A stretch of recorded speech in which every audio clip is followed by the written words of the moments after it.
இந்தியாவிலேயே முதல் முறையாக கேரளாவில் உள்ள அகல்யா மருத்துவமனையில் குடல் நீட்டிப்பு அறுவை சிகிச்சை மேற்கொண்டு மருத்துவர்கள் சாதனை படைத்துள்ளனர். இதனை நடத்திய மருத்துவர் பத்மேஷுடன் நமது செய்தியாளர் சுரேஷ்குமார் நடத்திய கலந்துரையாடலை தற்போது காணலாம். ஷார்ட் பவுல் சிண்ட்ரோம் என்ற நோயினால் பாதிக்கப்பட்ட குழந்தைகளுக்கு உரிய அறுவை சிகிச்சை இல்லாமல் குழந்தைகள் இறக்கும் விகிதம் அதிகமாக இருந்து வந்த சூழ்நிலையில் பாலக்காட்டில் உள்ள அகல்யா மருத்துவமனையில் ஒரு குழந்தைக்கு குடல் நீட்டிப்பு அறுவை சிகிச்சையை இந்தியாவிலேயே முதல் முறையாக செஞ்சிருக்காங்க. இந்த குழந்தைகளுக்கு ஏற்படக்கூடிய இந்த பாதிப்பு குறித்தும் இந்த அறுவை சிகிச்சை எப்படி சாதகமாச்சு, எப்படி சாத்தியமாச்சு என்பது குறித்து நம்மிடையே பேசுவதற்காக அம்மருத்துவமனையுடைய மருத்துவர் பத்மேஷ் இருக்கிறார். அவரிடம் பேசலாம். சார், ஷார்ட் பவுல் சிண்ட்ரோம் அப்படின்னா என்ன, எந்த மாதிரியான குழந்தைகளுக்கு இந்த பாதிப்பு வருது? சார் வணக்கம். ஷார்ட் பவல் சிண்ட்ரோம் அந்த பேர்லேயே இருக்குது. ஷார்ட் பவல் அதாவது குடல் சாதாரணமாக இருக்கிற நீளம் கிடையாது, அதை விட நீளம் கம்மி அப்படின்னு. இப்போ சாதாரணமாக ஒரு குழந்தை பிறக்கிறப்ப வந்து அந்த குழந்தைக்கு வந்து 150 சென்டிமீட்டர் இல்லாட்டி 180 சென்டிமீட்டர் வரையும் நீளம் இருக்கணுங்க. இதில் நீளம் ரொம்ப கம்மியாக இருக்குது அப்படின்னா நம்ம வந்து ஒரு 25 சென்டிமீட்டர் அதை விட கம்மியாக இருக்குன்னா நம்ம வந்து இதை வந்து ஷார்ட் பவல் சிண்ட்ரோம் அப்படின்னு சொல்கிறோம். இப்போ ஷார்ட் பவல் சிண்ட்ரோமில் வந்து பிரச்சனை என்னென்னு பார்த்தீங்கன்னா, குடல் ஏன் இவ்வளோ சிறுகுடல் ஏன் இவ்வளோ நீளமாக இருக்குது, நம்ம பால் கொடுக்கறதா இருந்தாலும் நம்ம வந்து சாப்பிட்றதா இருந்தாலும் அதை வந்து இவ்வளோ நீளத்தில் வந்து பாஸ் பண்ணுறப்ப கொஞ்சம் கொஞ்சமாக அதில் இருக்கிற நியூட்ரியன்ஸ் எல்லாமே, சத்துக்கள் எல்லாமே வந்து உறிஞ்சுது. இப்போ வந்து இவ்வளோ ஷார்ட்டாக ரொம்ப நீளம் கம்மியாக இருக்கிறப்ப என்ன ஆகுதுன்னு பார்த்தீங்கன்னா வந்து அந்த இது எல்லாமே உறிஞ்சறதுக்கு வந்து டைம் கிடைக்காம கொடுக்குற பால் எல்லாம் ஒரு 10 நிமிஷம் 20 நிமிஷத்துலேயே வெளில வந்துடுது. அதனால ஊட்டச்சத்து குழந்தைக்கு கிடைக்காது. பால் கொடுத்தும் யூஸ் இல்லைங்கிறது தான் வந்து இதோட மெயினான பிரச்சனை. அப்போ இதில் வந்து அப்போ ஊட்டச்சத்து எப்படி கொடுக்கறது அப்படின்னு பார்த்தீங்கன்னா, டோட்டல் பேரண்டல் நியூட்ரிஷன் அப்படின்னா வந்து நம்ம எல்லா குழந்தைக்கு தேவையான எல்லா விஷயங்களும், அதாவது புரோட்டீன், அப்புறம் வந்து லிப்பிடு, டெக்ஸ்ட்ரோஸ், ஃபாஸ்பரஸ், பொட்டாசியம், அது மாதிரி ஒவ்வொன்றும் நம்ம வந்து குழந்தைக்கு வந்து நரம்பு வழியாக வந்து நம்ம வந்து இன்ஃபியூஷனாக கொடுத்துட்ருக்கோம். அதுதான் டோட்டல் பேரண்டல் நியூட்ரிஷன். இந்த டிபிஎன் கொடுத்து தான் குழந்தை வந்து ஒரு 10-11 மாதம் வரையுமே வந்து வளர்ந்தது. 11 மாதம் ஆகிறப்ப தான் குழந்தைக்கு வந்து இந்த அறுவை சிகிச்சை வந்து செஞ்சோம். இந்த அறுவை சிகிச்சை பார்த்தீங்கன்னா வந்து குடல் நீளப்படுத்துறதுக்கு வந்து நிறையா மெத்தட்ஸ் இருக்குங்க. அதில் வந்து இப்போ லேட்டஸ்டாக மிகப்பெரிய நல்ல சக்ஸஸ்ஃபுல்லான ஒரு மெத்தடுங்கிறது தான் வந்து சீரியல் டிரான்ஸ்ஃபர்ஸ் என்ட்ரோபிளாஸ்டி அப்படின்ற ப்ரொசீஜர் ஸ்டெப் அப்படிங்கிறது. அதிலே பார்த்தீங்கன்னா வந்து குழந்தையோட டியோடினம்ங்கிற இது வந்து ரொம்ப வீங்கி போயிருந்தது. அதில் மாடிஃபைடு ஆங்குலர் ஸ்டெப் அப்படிங்கிறது வந்து உலகத்திலே 2-3 இடத்துல தான் இதுவரையும் பண்ணியிருக்காங்க.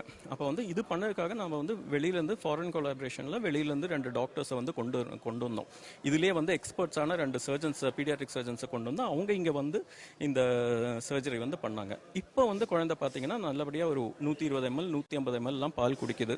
நம்ம வந்து இப்போ சாலிடெல்லாம் வந்து கொஞ்சம் கொஞ்சமாக இன்ட்ரடியூஸ் பண்ணியிருக்கோம். குழந்தைக்கு வந்து நம்ம பழம், ஆப்பிள், அப்புறம் ராகி கூழ் இதெல்லாமே கொடுத்துட்ருக்கோம். குழந்தை வந்து கொஞ்சம் கொஞ்சமாக நல்லா வெயிட் ஏறிட்டு இருக்கு. இப்போ தற்போது இதில் பார்த்தீங்கன்னா குழந்தை வந்து வாரத்தில் 4 நாள் வந்து குழந்தைக்கு வந்து ஊட்டச்சத்து நிரம்பில் நம்ம கொடுக்காத அளவுக்கு நம்மளால இம்ப்ரூவ் பண்ண முடிஞ்சிருக்கு. இப்போ வாரத்தில் 3 நாள் தான் கொடுத்துட்ருக்கோம். அதுவும் கொஞ்சம் கொஞ்சமாக வந்து கம்மி பண்ண முடியும். அப்போ நெக்ஸ்ட் ஒரு 3-4 மாதத்தில் குழந்தைய வந்து நல்லபடியாக டிஸ்சார்ஜ் பண்ண முடியுங்கிற நம்பிக்கை இருக்குது.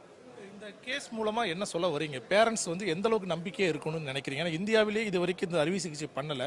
ஒரு குடல் நீட்டிப்பு அறுவை சிகிச்சைங்கிறது ஃபர்ஸ்ட் டைம் பண்ணியிருக்கீங்க. பேரண்ட்ஸுக்கு வந்து இந்த மாதிரி பிரச்சனை இருக்குன்னா அவங்க முதல்ல என்ன பண்ணணும்? சார், முதல் விஷயம் வந்து நம்பிக்கை சார். ஏன்னா வந்து இது மாதிரி குழந்தை வந்த உடனே எல்லாருமே, டாக்டராக இருந்தாலும் சரி, பேரண்ட்ஸாக இருந்தாலும் சரி, ஷார்ட் பவல் சிண்ட்ரோம்னு பார்த்தோன்னா ஐயோ இதுக்கு மேலே ஒன்றும் பண்ண முடியாதே அப்படிங்கிற ஒரு இதில் தான் வந்துடுறாங்க. அவங்க மென்டாலிட்டியே பார்த்தீங்கன்னா அது ஒன்று. அப்போ வந்து நம்பிக்கை இருக்கணும், நம்மளால் பண்ண முடியும் அப்படிங்கிற நம்பிக்கை. ரெண்டாவது பார்த்தீங்கன்னா செலவுங்க. இது வந்து நான் சொன்ன மாதிரி இந்த டோட்டல் பேரண்டல் நியூட்ரிஷன் அப்படிங்கிறது வந்து ஒரு நாளைக்கு மட்டும் ஒரு 5000-6000 ருபீஸ் செலவாகிற விஷயம். அப்போ வந்து செலவு ஜாஸ்தி ஆகிற விஷயம் தான். ஆனால் இந்த குழந்தைக்கு பார்த்தீங்கன்னா பேரண்ட்ஸ் செலவு பண்ணாங்க. ஆனால் அதை விட நல்லபடியாக வந்து க்ரௌட் ஃபண்டிங் மூலமாக ஆயிரக்கணக்கான மக்கள் ஹெல்ப் பண்ணி க்ரௌட் ஃபண்டிங் மூலமாக நம்மளால் வந்து இந்த இது சர்ஜரி பண்ண முடியுது. அப்போ வந்து செலவு, மெயினான விஷயம் நம்பிக்கை தான் சார். இது மாதிரி ஷார்ட் பவல் சிண்ட்ரோம் அப்படின்னு பார்த்தோன்னா நம்ம வந்து மனசு தளர விடாமல் நம்மளால் பண்ண முடியுங்கிற நம்பிக்கையோட போனால் இது மாதிரி, அதாவது நல்ல சென்டர்ஸில், அதாவது இது பண்ண முடியிற சென்டர்ஸ்க்கு கொண்டு போகணும். ஏன்னா இது மாதிரி விஷயங்கள் வந்து எல்லா இடத்துலையும் பண்ணுறதுக்கான ஃபெசிலிட்டிஸும் கிடையாது. அப்போ நாங்களே வந்து இப்போ வந்து வெளியிலேருந்து தான் டாக்டர்ஸை கொண்டு வந்தோம் இல்லைங்களா. அப்போ வந்து அது மாதிரி சென்டர்ஸ் கொண்டு போய் நம்ம பண்ணால் குழந்தைய கண்டிப்பாக நம்மளால் இதுல இன்னொரு விஷயம் இருக்கு.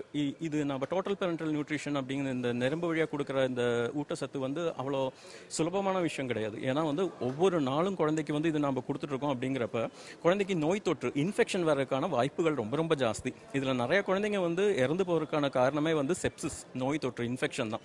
அது வராம பார்க்கணும். அப்ப இது எல்லாமே வந்து ஒரு மல்டி டிசிப்ளினரி, எல்லாரும் சேர்ந்து நம்ம வந்து நியோனேட்ராலஜிஸ்ட், நியூட்ரிஷனிஸ்ட், நர்சஸ், சர்ஜன்ஸ் இது எல்லாரும் சேர்ந்து ஒரு டீமா வந்து ஒர்க் பண்ணா நம்மளால குழந்தைய வந்து காப்பாற்ற முடியுங்கிற ஒரு நம்பிக்கை இருக்கு. ஷார்ட் பவுல் சிண்ட்ரோம் என்ற பாதிப்பால் குழந்தைகள் உயிரிழந்த சூழல் மாறி அது போன்ற பாதிப்பில் உள்ள குழந்தைகளை நாம் மீட்க முடியும், பாதுகாக்க முடியும், உயிருடன் அவர்களை வாழ வைக்க முடியும் என்பதை தற்சமயம் மருத்துவர்கள் நிரூபித்திருக்கிறார்கள். தமிழ் ஜனம் செய்திகளுக்காக கோவையிலிருந்து ஒளிப்பதிவாளர் நீலமேகத்துடன் சுரேஷ்குமார்.